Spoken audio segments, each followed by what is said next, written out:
Hello and welcome to the Personalities of the Tarot podcast. I'm your host, Elizabeth Seer, and this is Season 2, Episode 17 for January 20th, 2024. You know, it seems the norm for the digital age to find oneself thinking about the state of the world. It's what we do now. I realized that I catch myself hoping for peace. Quite a bit. I hope for peace among all people and nations. A lot. I think about it quite a lot, actually. But, you know, I'm just one person, and I'm only one person. I can only do so much. But I can be what I wish to see in this world. So I try. I try to always act with kindness and respect. Sometimes I fail, but I pick up and try again. To always act with kindness and respect toward the planet and her inhabitants. Because love and respect really matter. And that's my message today. Love and respect matter. On the last episode, I talked about late Capricorn and the energy of the Four of Coins, along with the movement into the reign of the Knight of Swords. So go back and check out episode 16 if you are or know someone born January 10th through February 9th. It's like the end of Capricorn, last 10 days, last 10 degrees of Capricorn, and the first 20 degrees or so of Aquarius. And we're now in the sun sign of Aquarius. So I'll be talking about the star, which rules the entire sign, along with the Five of Swords, which covers the first decan. The first decan. I don't know where that came from. Probably because I used to pronounce it decan. So the first decan of Aquarius, and that's January 20th through the 30th or so. I'm also going to talk about, discuss some important planetary movement with Pluto, along with the upcoming full moon. So do that thing you do. Sit back and chill, drive, pop in your AirPods, or go for a walk while we dig into the energy that we're all working with now.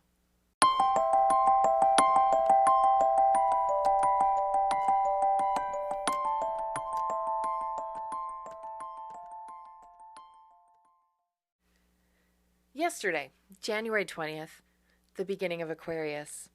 It's also the day that Pluto and the Sun came together or conjunct each other at the last degree and minute of Capricorn.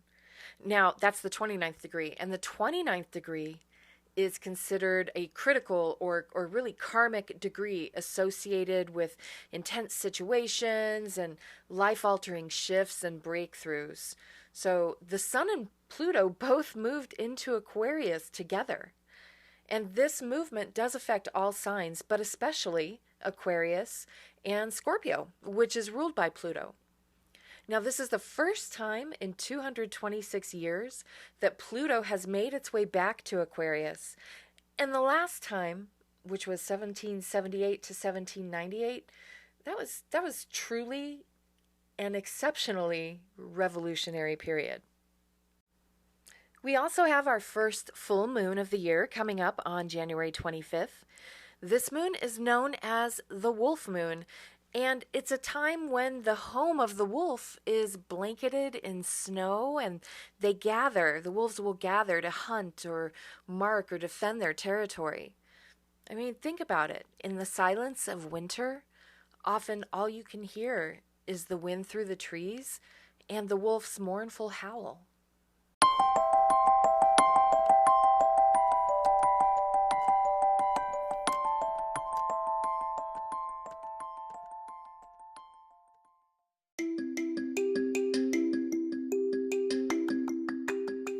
Just a reminder, I'm a highly rated tarot and psychic reader. I have 5 stars on Google, Fiverr, Groupon, Fresha, and I think even Yelp. If you're interested in getting a reading, but maybe you didn't know how to go about finding a psychic for you, check out my site at elizabethseer.com. I have posts about my work and personal experiences, and even something about psychic scammers who give us all a bad name. I have video meditations and links to a few products I created to help out if you're also spiritually curious, like me. You can only book a reading with me through my team at chickswithspiritualgifts.com or my personal site, elizabethseer.com.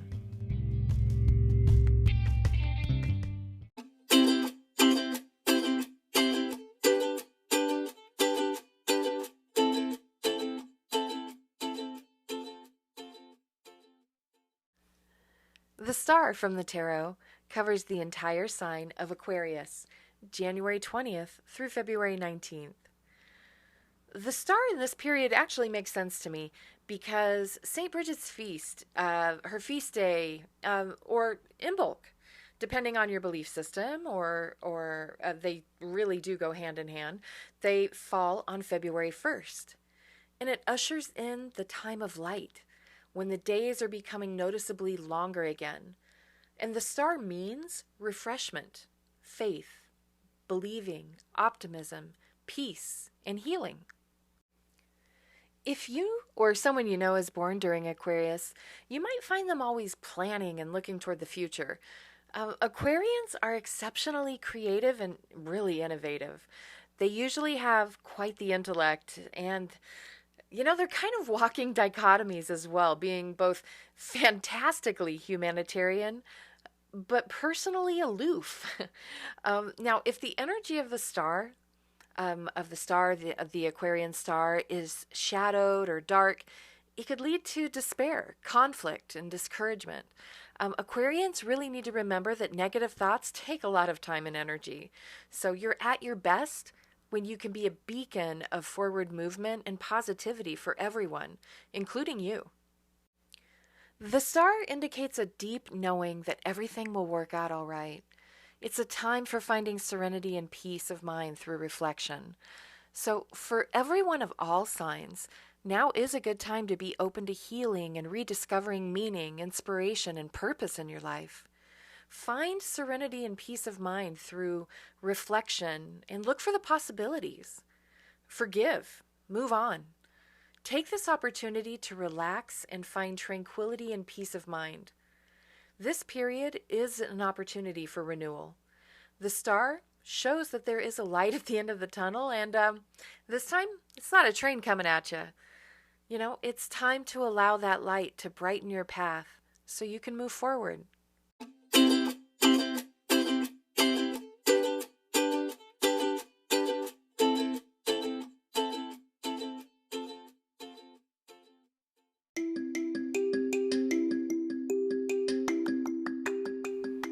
Spiritually curious?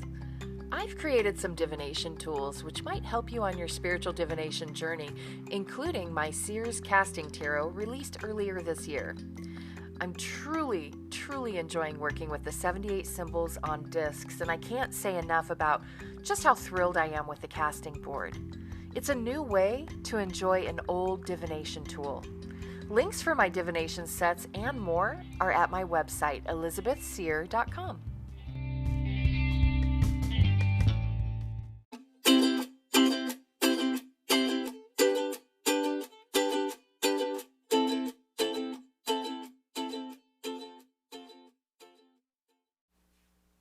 So now we narrow down the Aquarian energy to the first decan, or first third of Aquarius, from January 20th through the 30th. And that's with the 5 of Swords covering this portion of that sign. Now, while the star tells us to be hopeful and look ahead, 5 of Swords energy, it's all about conflict. Fives represent the chaos or struggle of the suit, and swords deal with emotional struggle and strife, and also intellect and communication. So the 5 of Swords creates chaos in communication and unreasonable situations. It's selfishness and power plays and ego, gloating, generally ill will and hostility. Those born in the first third of Aquarius during the time of the 5 of Swords need to really watch their ego and self-interest and look out for that lack of sensitivity toward others. Enjoy the small victories throughout your life, but make sure these celebrations aren't empty due to the nature of your conquest. You will want to celebrate with others after all, at least we hope you do. Now, forcefulness never brings about security, so don't allow moral setbacks to push you off the path. Keep trying, put in the legitimate effort for yourself and those around you, and you can experience very full and fair success. For those of all signs, don't fall prey to the ego and lose your integrity by saying or doing things which aren't befitting, or that you might have to take back and apologize for later. This could be a time, this first 10 degrees or so of Aquarius, it could be a time of unbalanced, restrictive or destructive thought within you or around you. You may even see some relationships that are severed, again, from you, around you. And they're usually severed for the sake of peace for everybody concerned. So good questions to think on right now. How desirous is your ego for peace? What is the cost of being right? What can be won here?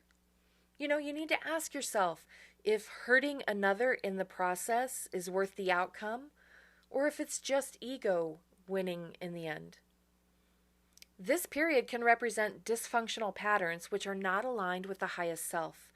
So it's a great time to learn to recognize these patterns and take the steps to make the necessary changes.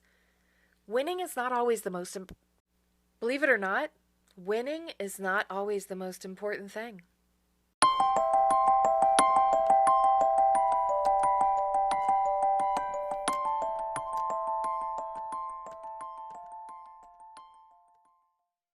It's famous birthday time. I am so sorry. I meant to do my long intro, but my throat is killing me. Here's a random list of famous or infamous early Aquarius characters and celebrities born January 20th through the 30th. Those on this list were born with the conflicts of the Five of Swords energy, which means they also are working with the hopeful star as well. As always, this list does not mean, never, this list does not mean I agree or disagree with a person's words or life choices. It's simply to educate on the early Aquarius personality, giving you the opportunity to compare public personas with their tarot and astrological correlations, for bad or good. Okay, so bear with me. I don't know why I do this to myself, but I have one heck of a list. We're going to start with David Lynch, Christian Dior, John Belushi, Virginia Woolf, Wolfgang Amadeus Mozart, Oprah Winfrey, Bill Maher. You know who it is. Rainn Wilson, Stacey Daschle, Melissa Rivers, Questlove, Evan Peters, Buzz Aldrin, Gina Davis, Spice Girl Emma Bunton, Cat Power, Steve Perry, Diane Lane, DJ Jazzy Jeff, Guy Fieri, Balthazar Getty, Mariska Hargitay, Tiffany Amber Thiessen of Saved by the Bell fame, Rutger Hauer, John Hancock, that guy who signed his name to the Declaration of Independence, Neil Diamond, Aaron Neville, gold medal winning gymnast on the mend, Mary Lou Retton, Matthew Lillard, Ed Helms, Tatiana Ali, Hadrian, the Roman Emperor, Edith Wharton, Alicia Keys, Ellen DeGeneres, Wayne Gretzky, WWE wrestler Sasha Banks. We also have Etta James. I love Etta James. Eddie Van Halen, Paul Newman, James Cromwell, Alan Cumming, Patton Oswalt, Rosalind Pike, Bridget Fonda, author Lewis Carroll, U.S. Supreme Court Chief Justice John Roberts. Definite Five of Swords energy there. Sarah McLachlan, Joey Fatone, Nick Carter, J. Cole, Ariel Winter, St. Thomas Aquinas or Aquinas, Tom Selleck of Great Mustache fame, Heather Graham, Adam Lambert, Thomas Paine, John D. Rockefeller Jr., Phil Collins, Christian Bale, Olivia Colman, Vilmer Valderrama, and former U.S. President Franklin Roosevelt. If we got them all in a room, they would absolutely love and loathe each other.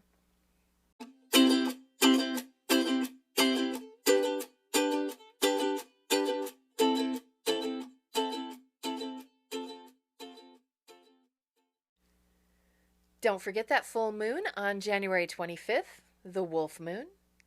It might be time to howl a little and make your mark without hurting others in the process.